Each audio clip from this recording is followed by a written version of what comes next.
करते हैं आज हम एक्सरसाइज 8.2 का इंट्रोडक्शन।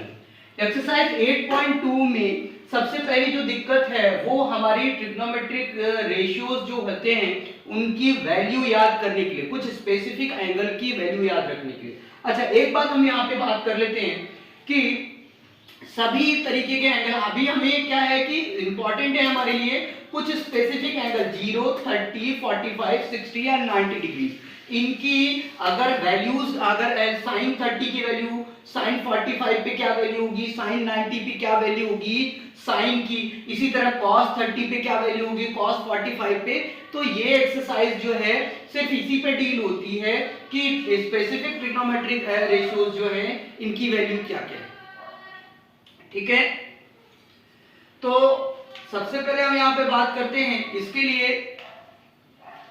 इसके लिए सबसे पहले हमारे पास ट्रिक ये है, इसको याद करने के लिए हमारे पास तरीका ये है कि साइन जो होता है वो साइन होता है हमारा, साइन जो होता है वो हमारा होता है इंक्रीजिंग फंक्शन। साइन होता है इंक्रीजिंग फंक्शन। इंक्रीजिंग फंक्शन होने का मतलब है जो धीरे धीरे इंक्रीज करता रहे, बढ़ता चला जाए। तो 0 से 90 तक इंक्रीज करता है, यानी मिनिमम वैल्यू जो कम वैल्यू होती है इस पे साइन की वैल्यू कम होगी और मैक्सिमम वैल्यू यानी 90 तक पहुंचते पहुंचते इसकी वैल्यू मैक्सिमम हो जाएगी।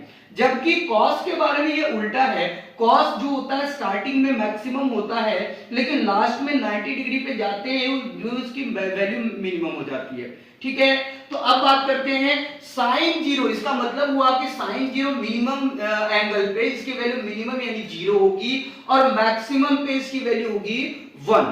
ठीक है, और 30 डिग्री पे 0 और 1 का एवरेज ले लो। 30 डिग्री पे 0 और 1 का एवरेज यानी हो जाएगा 1/2। और 45 पे कैसे करेंगे, 45 पे हो जाएगा इन दोनों का अंडर रूट ले लो। तो 1 का अंडर रूट 1 और 2 का अंडर रूट 1 अंडर रूट 2। और साइन 60 पे वैल्यू याद कर लेंगे, वो हो जाएगा अंडर रूट 3/2। और कॉस, अगर आपने साइन 30 याद, साइन का ट्रिग्नोमेट्रिक रेशियो याद कर लिया तो बाकी सारे ट्रिग्नोमेट्रिक रेशियो हम अपने आप ही लिख जाएंगे। कैसे कि साइन होता है इंक्रीजिंग फंक्शन, ये हमने याद किया। तो सबसे मिनिमम वैल्यू 0 पे उसकी वैल्यू हो गई 0 और 90 पे वैल्यू हो गई इसकी मैक्सिमम।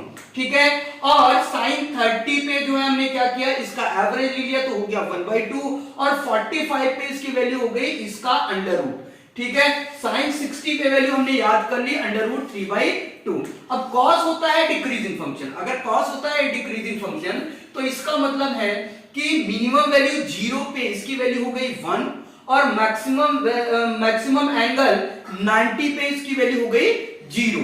ठीक है, अब ये साइन और कॉस मिलते हैं कहां पे, 45 पे। 45 पे मिलते हैं यानी कि साइन 45 और कॉस 45 दोनों ही होते हैं 1/√2।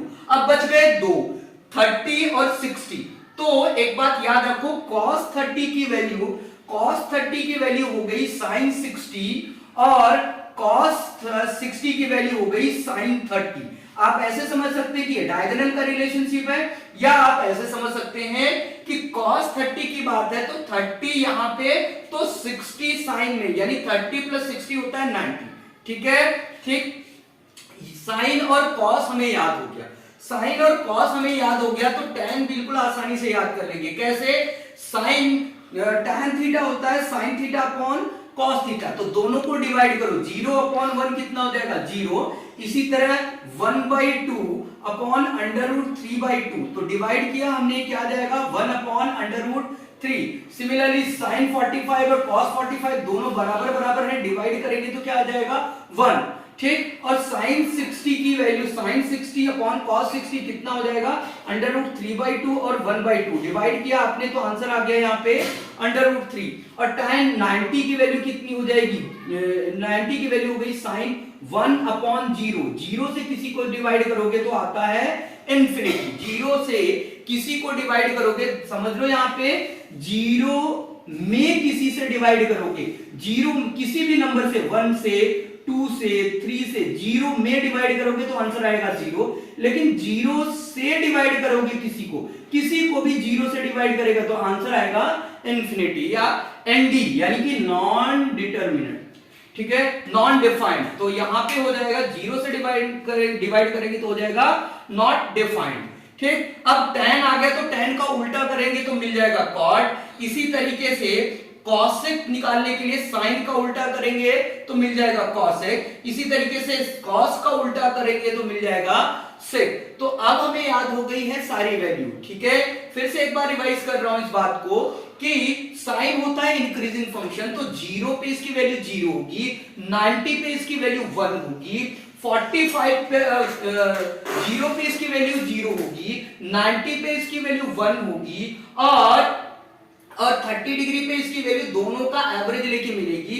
45 पे कितनी हो जाएगी, अंडर रूट लेके मिलेगी, और 60 की वैल्यू याद रखनी पड़ती है अंडर रूट 3/2। अब ये पूरी कहानी को पलट दोगे तो बन जाता है cos, और इन दोनों को डिवाइड कर दोगे तो बन जाता है tan, और उल्टा करते चले जाओगे तो cot, cosec और sec। इस तरीके से हमें मिल जाता है। सिर्फ आपको यही याद रखना है कि एक इंक्रीजिंग फंक्शन है, एक डिक्रीजिंग फंक्शन है। एक की वैल्यू बढ़ते हुए क्रम में आएगी, दूसरे की वैल्यू घटते हुए क्रम में आएगी, ठीक है स्टूडेंट। अब हम करते हैं एक एग्जांपल जो हमने सीखा है उसको क्लियर करने के लिए। हमने क्या कहा कि हमें सिर्फ याद करने हैं साइन के ट्रिग्नोमेट्रिक रेशियो, तो हम याद कर लेते हैं। सबसे पहले क्या आएगा, साइन 0, और उसके बाद क्या आएगा 30 डिग्री, एंड देन कितना आएगा साइन 0, इसके बाद आ गया साइन 30, और इसके बाद कितना आ जाएगा साइन 45, और फिर आ जाएगा साइन 60, एंड देन आ जाएगा साइन 90। हमने क्या कहा था, साइन 90, और हमने क्या कहा था 0 पे इसकी वैल्यू 0,